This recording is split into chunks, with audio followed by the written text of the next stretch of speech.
Welcome to another lecture on topology. In this lecture, it's a short lecture. We will look at what is meant by a regular space, what is meant by normal space, and we will prove that metric spaces are normal. In fact, we'll prove that there is a small little theorem will prove. So let's get right into it. So these are called the separation axioms. These four: regular, normal, Hausdorff and T1. They are called separation axioms mainly because you will see that they kind of separate sets or points, sets or points depending on which axiom. So in a topological space, these separation axiom, like for example, we've already seen Hausdorff. Hausdorff says that given two distinct points x and y, there are neighborhoods, disjoint neighborhoods, one containing x, the other containing y. So they kind of separate 2 points with open sets. So that's from where the word separation comes, keeping points apart using open sets actually. And this is not to be confused with the separation that we saw when we did connectedness. We said a separation for a space x. It's a completely different notion of separation. Okay, so here's the definition. Let x be T1. By T1 is being assumed, and you will see why. T1 will be assumed because unless you assume T1, you don't get the nice thing that T4 implies T3, meaning if a space is T4, it will be T3. T4 is normal, T3 will be regular. If it is regular, it will be T2, that is Hausdorff, and if it is Hausdorff, it is going to be T1. This nice implication will not come unless you assume that space is always T1. So we assume space is T1. T1, we know what is the meaning of T1. It's equivalent to saying singleton points are closed. In fact, I won't write it here. Why clutter the whole thing? I hope you all know what is T1. If you want to just recall T1, a space is T1. If you give me 2 points x and y, then I can find two neighborhoods, one of x, the other of y. The neighborhood of x does not contain y and the neighborhood of y doesn't contain x, but we do not guarantee that they do not intersect. They may intersect, but definitely this one doesn't contain x, this neighborhood doesn't contain y. So it's a weaker condition than Hausdorff, and it's equivalent to saying singletons are closed. Okay, so we assume the space is T1. X is regular if for every point x, so here you can see the picture over here, or I can draw one more here, saying that for if you give me a point x and a closed set B not containing x, so you give me a point x and you give me a closed set B which doesn't contain x, then I can find one neighborhood of x and another neighborhood of B. By neighborhood of B, I mean open set containing B. So this we call V, this we call U, such that U and V do not intersect. So disjoint open sets U and V, one containing x, the other containing B.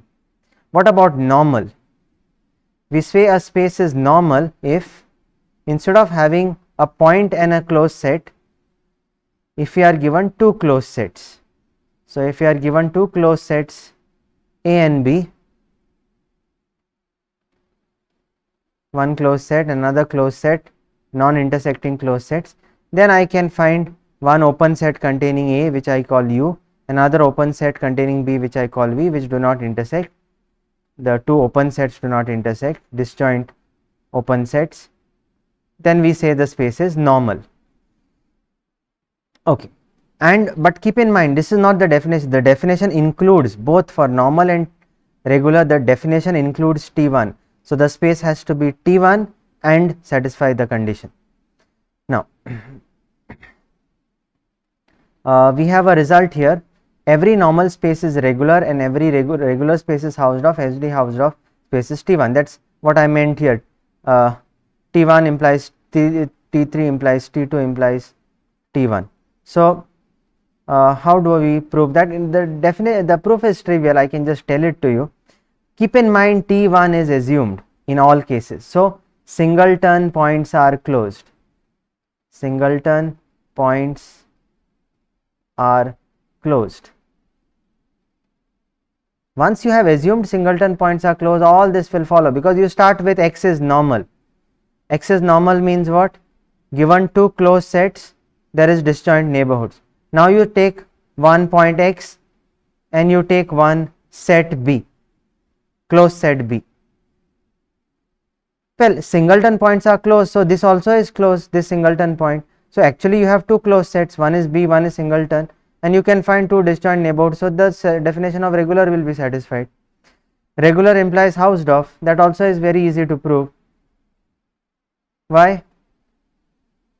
Suppose the space is regular, you want to show Hausdorff, so take 2 points x and y. But singletons are closed, so these are actually you can think of both as closed sets, but you can think of this x as a point, y as the closed set. And we know regular definition, so there are disjoint neighborhoods of both which do not intersect. So Hausdorff is satisfied, and Hausdorff implies T1 we have already done. So this is a very, very trivial result. But ultimately what we can conclude from all of this is that T4, which is normal, implies, that means if a space is T4, it is automatically T3. T3 is all what we call regular, and if it is regular, then it is also T2, that is Hausdorff, and if it is Hausdorff, it is T1. We don't have a special name for T1, we've just called it the T1 axiom. So yeah, this has been established. So let us go next.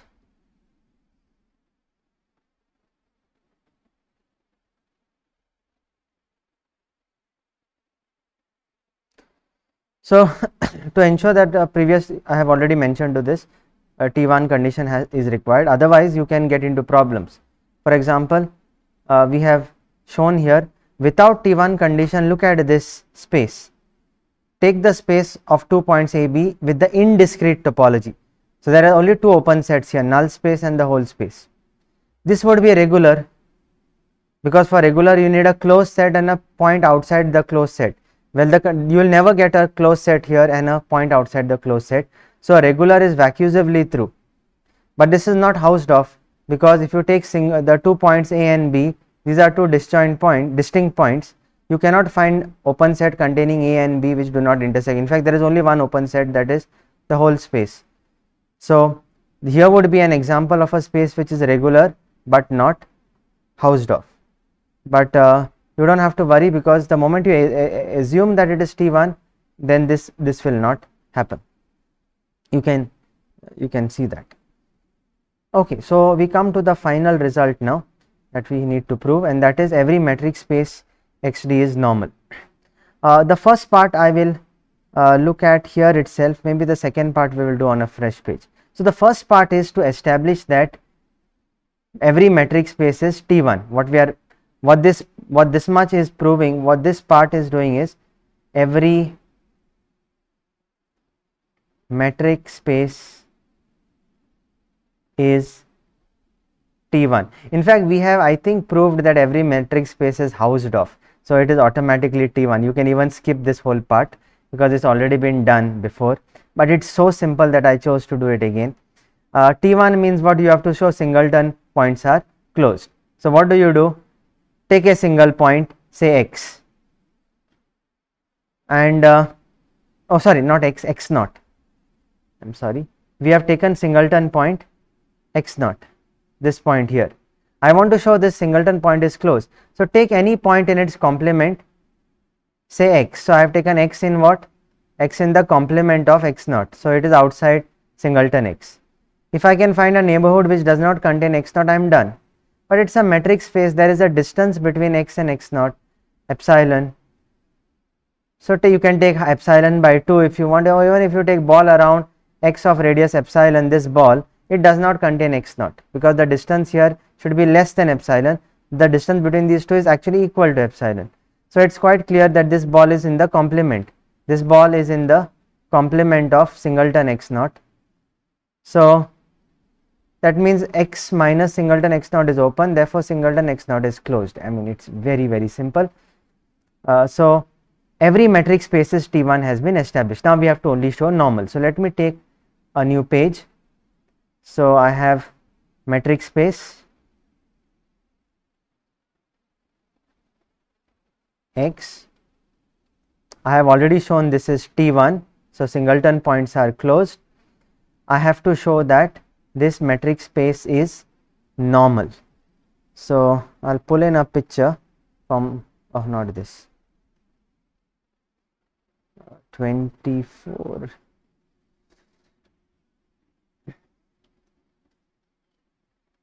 Here, this is the one. So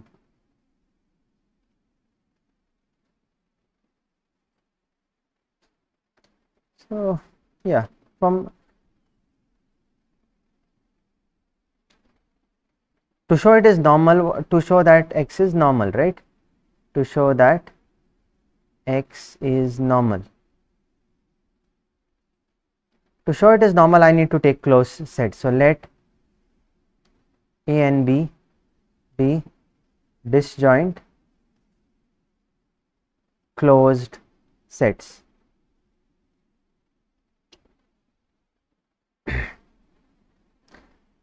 Now I have to find open set here and open set there which contains this, but this is a very neat way of doing it. Take any point. So for every A in A, for every A belonging to capital A, choose epsilon A such that ball around A of radius epsilon A, sorry, 2 times epsilon A, 2 times epsilon A does not contain B, or does not intersect capital B. That's what I need. Does not intersect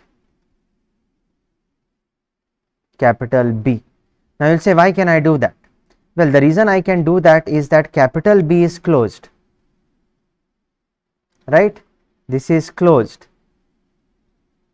and capital A is in A, so it is outside B, so it is in the complement of B, and if B is closed, its complement is open, so there should be a ball around A which does not, which is fully contained in the complement of B, because the complement of B is open set because B is closed, and so therefore I can find a ball around A of some radius which does not intersect B or which is in the complement of B.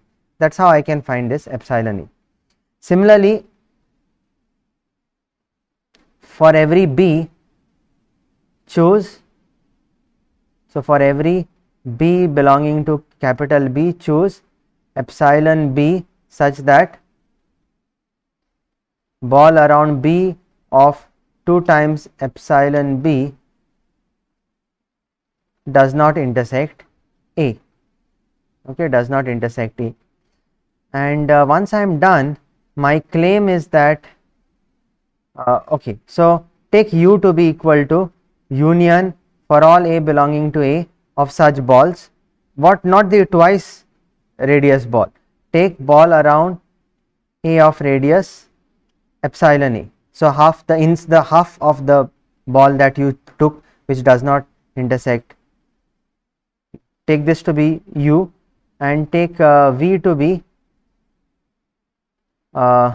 union B belonging to B, ball around B of radius epsilon B, take those balls. So there is going to be all these balls which are going to be there here in B which do not intersect A, and similarly there are going to be balls here at every point in A which do not intersect B. So very obviously, because the way these are defined, you will have that A is contained inside U, B is contained inside V. This is going to be obviously true, and both U and V are union of open balls, so they are open. So you have found 2 open sets U and V, one containing A, other containing B. My claim is, what I need to prove now is that these do not intersect each other, that is U intersection V is empty. And how do I prove this? Suppose Z belongs to U and Z belongs to V. If there is a Z which is in both U and V, right, then it has to be in here and there, then it has to be in some epsilon ball, epsilon A ball around A and some epsilon B ball around B. So that would imply that Z belongs to ball around A of radius epsilon A for some A,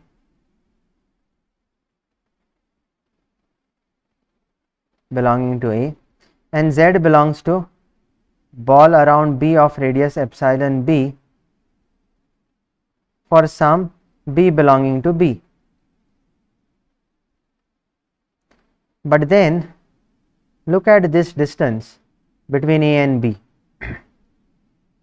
Distance between A and B then will be less than equal to distance from A to Z plus the distance from Z to B, which is, one of them will be smaller. So look at the one that is the largest one, and so this will be even bigger compared to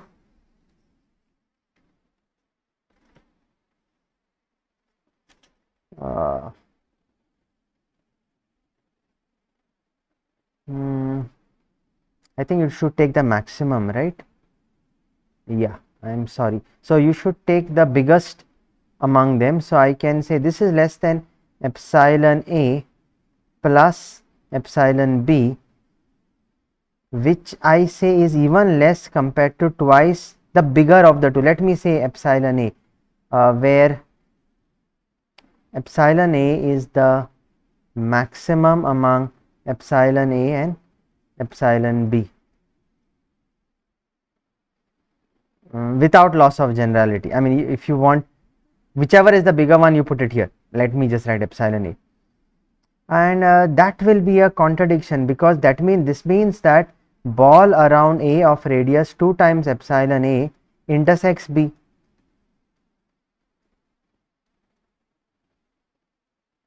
Right, but that should not happen, because ball around A of radius epsilon A for all those A's does not intersect B. So that gives you a contradiction. So quite clearly you cannot have a Z in these. So you have actually found, by taking all the unions, you found a ball, a U which contains A and V which contains B, and the two do not intersect. So that completes the proof. Please make that correction in the notes. It is not minimum. I think I have written there minimum. If you just look at this page here, it should be maximum. Here, this should actually be maximum. Please make that correction.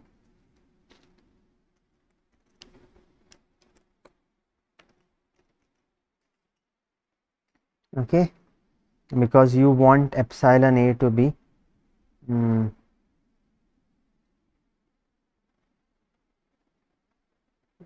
something even larger, we are saying, right?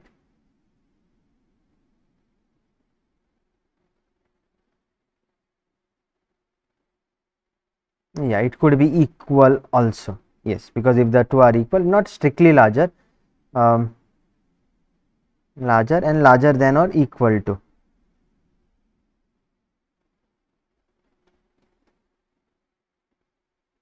Anyways, it doesn't matter, but please make sure you make that maximum. So that proves this particular result, that metric spaces are normal. Of course, if metric spaces are normal, then by previous theorem, metric space would be normal. Normal would imply regular, so metric space would be regular. Regular implies Hausdorff, metric space would be Hausdorff. We've already actually shown metric spaces are Hausdorff. So we'll stop here.